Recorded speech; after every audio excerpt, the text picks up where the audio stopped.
Hey, welcome back everybody. Happy Monday morning. Hopefully we're having an okay one, although I know for many of you it is a rough start to the week as Hurricane Debby moves inland into the southeast, and unfortunately it's going to bring catastrophic impacts to many folks in terms of flooding, some storm surge, and we'll even have a tornado threat and could even see a high wind threat into portions of the Carolinas and mid-Atlantic out of this storm system, and don't even rule it out in the northeast as well. Now, unfortunately, that's not the only threat we're watching. New areas of potential development in the Atlantic we have our eyes on, one in the Caribbean and another one in the main development region, both of which could potentially develop on down the road. Now, if you're new, welcome. My name is Gerald. I am a meteorology major at the University of North Carolina, Charlotte, here to bring you the latest information on all that is happening here in the tropics and throughout the eastern half of the United States, again, as this active weather pattern continues. So if you haven't already, subscribe, hit that bell for latest notifications, like the video, and comment. Let me know where you're watching from and what you're seeing out there right now, again, as Debby continues to churn on through the southeastern United States and eventually really throughout the entire east coast of the United States. So again, an active time ahead. But with all that said, let's go ahead and dive into things here. And here we go. We can go ahead and circle a couple big areas. Obviously, here's Debby on satellite imagery. Pretty impressive looking hurricane. It did have some struggles with dry air overnight, and it still is, but overall, again, an impressive looking storm, and again, got up to Category 1 status, which was the forecast here. So pretty good forecast verification there. But that's not the only threat. Here we go. Look down here near the Caribbean over the Antilles currently. Another tropical wave moving across the Atlantic right now. That could eventually develop and is designated as an area that could develop by the National Hurricane Center. And further out into the Atlantic, kind of here right at the edge of your screen, another tropical wave and more waves rolling off of Africa that have the potential to develop here over the next week or two. So it's an active pattern. And again, United States impacts already ongoing with Debby, but more could potentially be coming on down the road here through the rest of August. All right, let's go ahead and dive right into Debby, though, because, again, that's the big kind of concern right now. And then towards the end of the video, we'll look at those other areas of interest. So here we go. Again, a powerful Category 1 hurricane made landfall into the Big Bend of Florida overnight, or really just recently, early this morning. Again, with sustained winds of 80 miles an hour and a pressure right around 980 millibars. So again, a pretty powerful storm here, and the general idea will continue here. This will continue to track up through South Georgia, eventually getting back out over the Atlantic, and then making another landfall likely in South Carolina before slowly churning through North Carolina and into the mid-Atlantic and Northeast. So it's going to be a very active week with Debby, and she'll probably still be something we're watching by this coming Sunday, just to give you an idea of how slow that she is moving. But here we go, latest radar, again, moving into the Big Bend of Florida, and the big concern now, while we are still dealing with heavy winds, is this area right in here of torrential rainfall, potential tornadic activity, and some gusty winds as well. All of that eventually going to rotate northwards into the Savannah and Charleston area over the next 24 hours or so, bringing that threat northbound and unfortunately kind of stalling out over those regions. And those rainfall totals could be very impressive by the time all is said and done. Again, potentially more than 20 inches of rainfall is not out of the question here for some folks.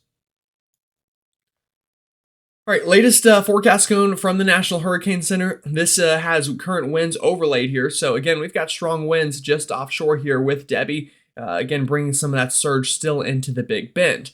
But the latest forecast is for this to slowly work through North Florida again this afternoon, likely getting near the Florida-Georgia state line there. And then by the time the sun is setting tonight and getting into early tomorrow morning, continuing to cross southern Georgia as a tropical storm. So we will still see some wind impacts throughout the day today, but water is going to shift to the main concern here with Debby from here on out. And again, eventually getting back out over into the Atlantic Ocean likely sometime tomorrow afternoon. So Debby's going to have plenty of time to weaken over land, probably going to ingest some dry air and, have to fight some other problems. But we are expecting by the time we get into Tuesday evening and overnight into Wednesday, we're going to get a re-emerging storm back out into the Atlantic and likely will re-strengthen. Latest forecast here up to a 60-mile-an-hour tropical storm, I believe, is what I read at the latest advisory, so this cone might be slightly outdated. But either way, yeah, there we go. There's the dot there for 60 miles an hour, sorry.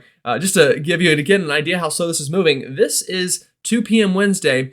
This is 2 a.m. Thursday. So this is a 12-hour difference. You see this? This is basically the difference from Charleston to North Charleston, or Charleston to kind of Hanahan, South Carolina, to give you an idea of how little the storm is likely to move over a 12-hour period. So, yeah, and while it is having that entire time over the ocean, again, it'll likely be able to re-strengthen some. Now, there will still be some dry air concerns. There could be a little bit of wind shear and maybe some upwelling that keep it from getting super strong, but don't rule out a second Category 1 landfall along the South Carolina coastline. In fact, I think that's relatively probable. But again, latest from the NHC is a strong tropical storm. And then finally moving into South Carolina, again, Thursday morning into Thursday afternoon, and then just slowly churning throughout the Eastern Carolinas all day Friday, and then even into our Saturday morning here, likely up near the Raleigh area. So, we've got a long way to go with Debby here and a lot of impacts still to track here,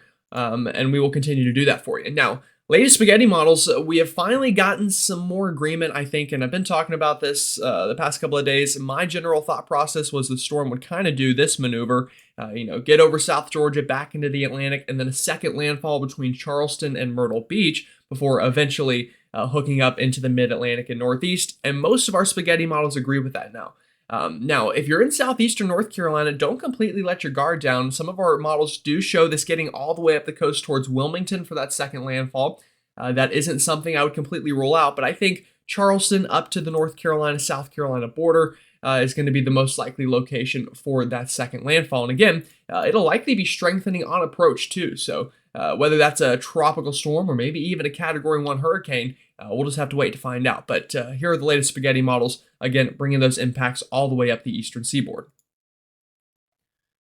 Latest watches, warnings, and advisories. Again, it's a real mess across Florida. Still some hurricane warnings in effect, but most of us under tropical storm warnings from Savannah through South Georgia here. And that is in this kind of, almost burgundy color there is where we have those tropical storm warnings, with flood watches also being issued all the way up to Columbia, South Carolina, and even into some of those surrounding communities, into Augusta, Georgia, North Augusta, South Carolina, even up into down towards the Orangeburg area and surrounding areas here, getting up near the PD. Now, likely this afternoon, we'll see more watches and warnings getting spread up into the Myrtle Beach area and further into the PD and Sandhills of the Carolinas.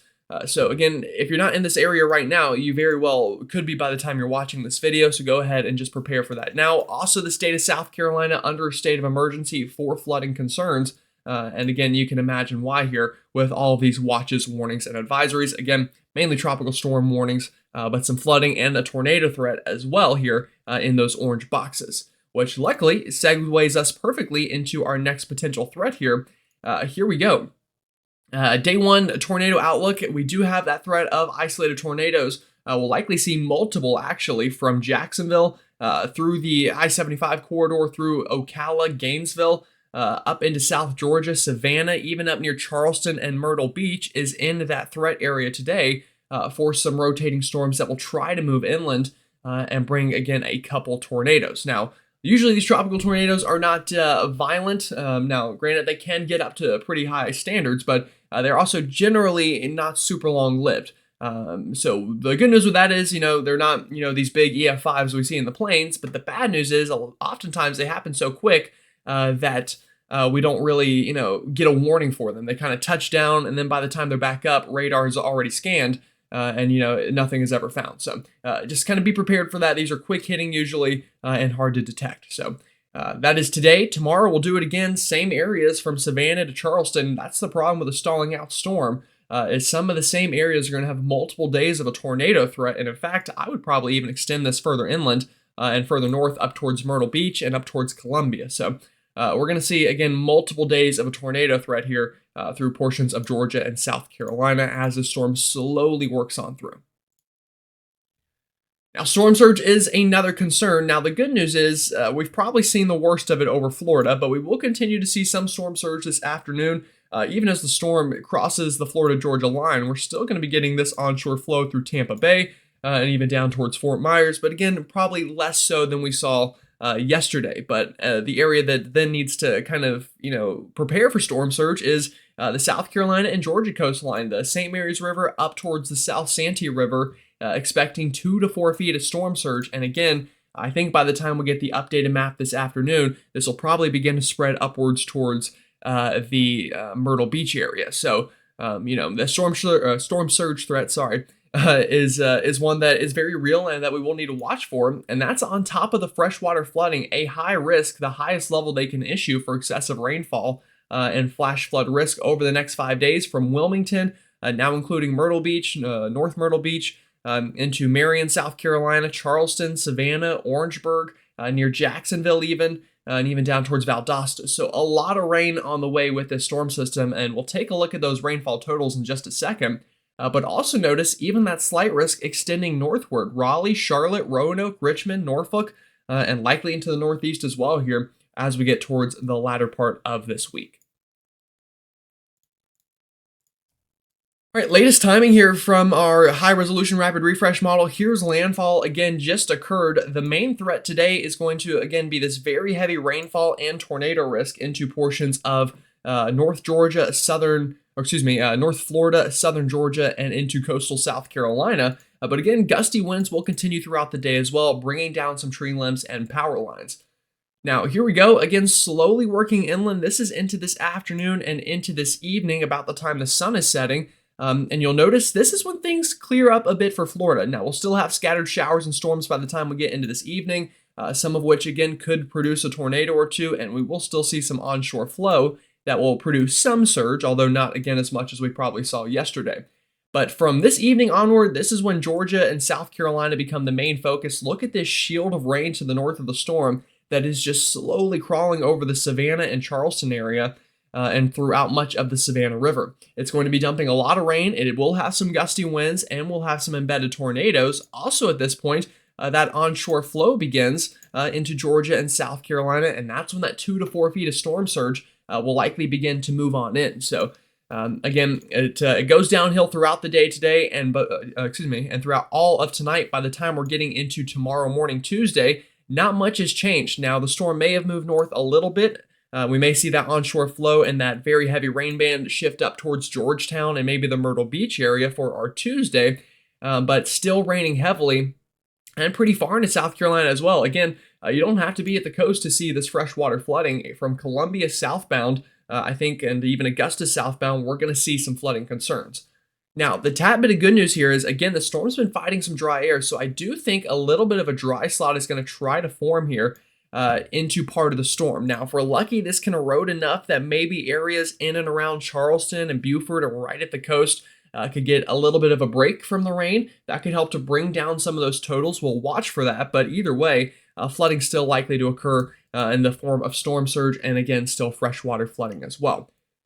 Now, we get through Tuesday afternoon, and basically from Tuesday afternoon, into the evening, all of the South Carolina coastline is going to have concerns. Again, rotating supercells moving inland, strong onshore flow, bringing some storm surge, and continued freshwater flooding. Sorry, the dog just walked in here and jumped up on my bed behind me. So again, that'll be a concern here throughout all of Tuesday afternoon, through all of the Carolina coastline, and even getting into southeastern North Carolina. And at this point, overnight Tuesday into Wednesday, the storm moves offshore and could try to kind of reinvigorate that core and strengthen a little. But exactly how much it strengthens is still a big question mark here. Now, wind gusts through the same time period, Monday afternoon, it is going to be gusty here today through much of southern Georgia, the Florida Panhandle, or excuse me, I should say North Florida, not so much the Panhandle, and will continue to get gusty back towards southern South Carolina as well. Now, I think wind gusts today will max out into tropical storm strength, probably in that 50 to 60 mile an hour range. And again, the sustained winds probably closer to 40 miles an hour. So again, that will be enough to bring down some trees and some power lines here into South Georgia and southern South Carolina. But the biggest concern I have going into overnight tonight and tomorrow is look at this strong wind just offshore of the Charleston area. Again, this is going to be rotating inland, pushing a big amount of storm surge in. Again, we could see that 2 to 4 feet be maybe on the higher end, maybe 3-4 feet of storm surge, and that is more than enough to cause problems here in the Charleston area. And it'll stay gusty through much of the South Carolina coastline, through much of Tuesday afternoon. Could even gust near tropical storm strength up into the Columbia and Augusta area, but again, probably more likely 35 to 40-mile-an-hour wind gusts there. And that'll be the theme all of Tuesday and even overnight into Wednesday as the storm doesn't really move all that much. All right, let's go ahead and take a look at rainfall totals here. 7-day precipitation through this part of the southeast. Again, we could see 15 to 20 inches of rain, pretty widespread here, I think, from Savannah through Charleston and likely even up to Myrtle Beach. I think rainfall totals have increased here from Wilmington down through Myrtle, Georgetown, Florence, South Carolina. I think these regions are on the up in terms of impacts for sure as the storm looks to drift a little bit further out to sea and then hooking further north here up the South Carolina coastline. So again, a lot of rainfall, more than enough to cause flash flooding concerns, but even Columbia, Augusta, half a foot to a foot of rain, don't be surprised to see totals like that, which again is more than enough to cause some flooding concerns. All right, the Mid-Atlantic latest European model, I think, is handling the storm probably the best track-wise and intensity-wise. So here we go, Wednesday afternoon, a strong tropical storm, a borderline hurricane here off the shore of South Carolina and moving inland towards the Myrtle Beach area. This is Wednesday afternoon. Now, still at a crawl at this point, but again, onshore flow will be a concern.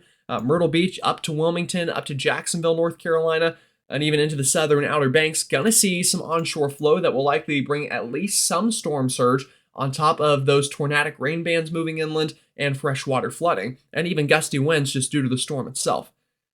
Now, probably stays offshore for much of Wednesday night, but I think Thursday morning, that's when that second landfall, maybe even Thursday afternoon, will happen. Here we go, moving inland. The latest European brings us right over Myrtle Beach. Again, this could be a little north of here. This could be south of here. I would say anywhere from Charleston up to Wilmington is probably the most likely place for that landfall, which again will be important in who sees the worst of that storm surge at landfall. But again, either way, an impactful storm here, moving inland into South Carolina, into North Carolina, bringing gusty winds, very heavy rainfall all day Thursday into our Friday, up through the Mid-Atlantic, and eventually working back out probably over the open ocean near the Delmarva sometime going into this weekend. And then impacts again will move up the eastern seaboard. So how windy is it going to be in the southeast? Well, it's going to be very dependent on how strong the storm gets off the coast. But again, I think strong tropical storm, a Category 1 hurricane, probably similar to what we saw in Florida and the Carolinas, is a pretty safe bet here. So again, getting into Thursday afternoon near landfall, winds could be gusting up near hurricane strength here at some of our beaches near Wilmington, down towards Myrtle Beach. And again, if the storm shifts south a little, that wind field will shift south with it. If it shifts north, same idea, the wind field will shift north. But max winds in the worst of it, probably going to be gusting up near hurricane strength. And then again, even getting windy here into the PD, up into tropical storm strength. And that will continue Thursday afternoon before the storm begins to weaken Friday afternoon as it moves inland, with still some gusty winds that will probably cause some tree issues through North Carolina and Virginia. But then after that, strengthening once more once it gets back over the open ocean and kind of interacts with a trough here. Again, we could see some strong onshore flow into the northeast, which would bring some beach erosion concerns for sure, almost similar to what we would see with the with the nor'easter. All right, rainfall totals again through the Mid-Atlantic. It's going to be a lot widespread, half a foot to a foot of rain. Obviously, some places will see more, some places will see less. It really just depends on exact track and where these bands set up, but still a lot of rain. And that's going to extend up into the northeast as well through Baltimore, Philadelphia, New Jersey, into New York City. A lot of rain here on the way. And you can see that here again with the latest European. We move this ahead into time. We're already going to have some rain showers earlier in the week from kind of a bit of a trough, again, swinging on through. Same trough that's going to pick up Debby finally. So, again, some of these storms could even be severe Tuesday into Wednesday. Heavy rainfall moves through, but then here comes Debby eventually into this weekend, moving up through the Delmarva, and then kind of just riding the eastern seaboard Saturday throughout the entire day, moving much quicker at this point, luckily. Again, could bring very heavy rainfall and gusty winds into coastal New England before finally getting on up out of here and into Atlantic Canada by the time we get towards this weekend. And I'll talk more about Atlantic Canada impacts later this week as we get a little bit closer. But again, your impact's still a good 5 to 7 days away. All right, winds in the northeast. I don't think it's going to be anything too crazy. Again, the storm will be mostly offshore, but just offshore and along the beaches, we could definitely gust up to tropical storm strength here as the storm again becomes kind of extra tropical in nature. And again, heavy rainfall, strong onshore flow will be the concerns here. But we could see some strong winds, I think, back towards Cape Cod, Plymouth, maybe gusting up into strong tropical storm strength in here as, again, the storm moves on through this weekend. And then nicer conditions take over after that, but not before a whole lot of rainfall. So again, half a foot of rain could potentially fall from New Jersey up through Long Island, through Connecticut, Rhode Island, and Massachusetts. Again, isolated spots will see a little more, isolated spots will see a little less, but nonetheless, a good amount of rainfall on the way here.